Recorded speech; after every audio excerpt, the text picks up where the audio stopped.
Welcome back to this week's video, guys. Today we're going to be talking about the 5 most important farms you guys should have when you first start out your Minecraft world. So you start your Minecraft world and you spawn in the middle of nowhere. What do you need to do? What are the first steps? What farms do you need to be successful? We're going to be talking about that in this video. So go ahead and make sure you guys like and subscribe to this video. It's going to really help me out. And without further ado, let's look at these farms. So our first farm that we're going to be talking about today is a spruceberry farm.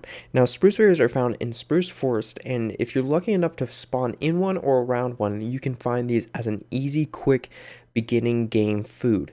Starting off your day, you really need to find food to start off and then look for shelter, and spruce berries are the easiest source of food. So if we go ahead and look, you can actually see that they grow very fast, and all you have to do is right click and then you'll go ahead and get quite a few of them.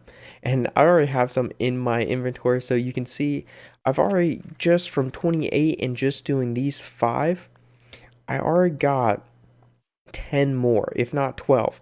So, and look, that one's already grown back. So they grow back very quickly, and they're a great source of food early on in the game.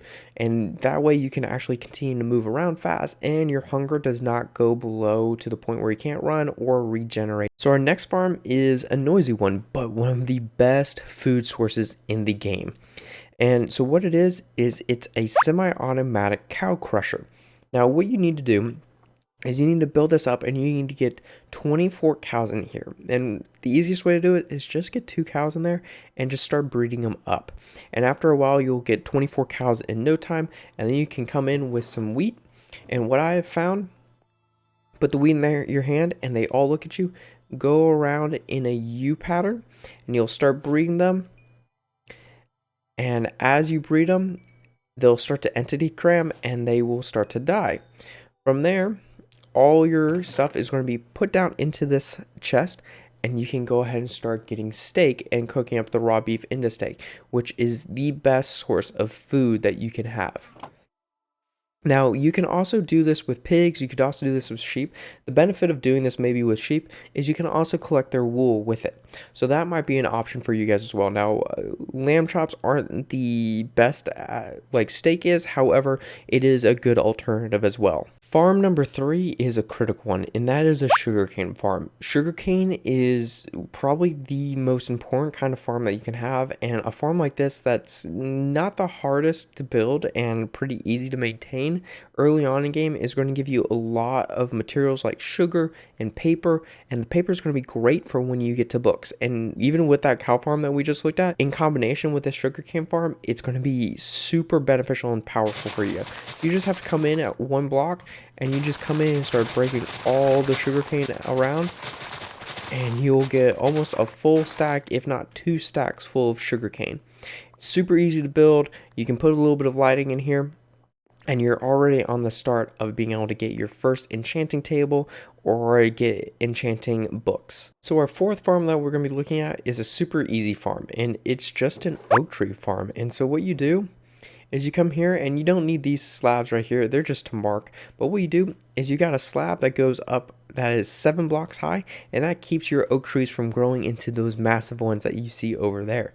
They're super easy to take down. You just place them down and they grow, and they won't grow bigger than that, and it's going to be a super easy way for you guys to collect up your wood.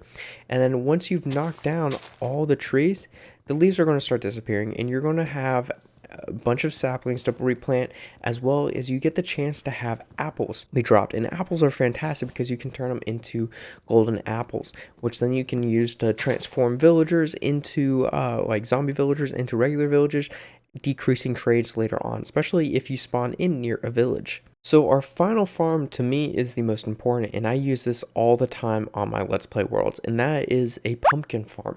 And now this one is a very simple one. It's not an automatic farm because early game you don't have the materials to make pistons and observers. However, I think pumpkins are probably the most underused item in Minecraft because you can turn them into jack-o'-lanterns.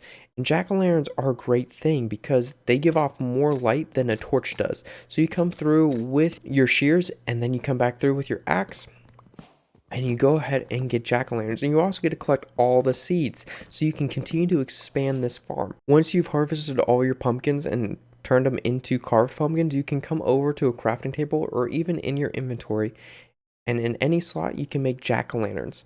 And jack-o'-lanterns produce more light, like I said, than torches, which is fantastic. And you can also decorate them around with regular pumpkins because if you cover up the face, they just look like normal pumpkins.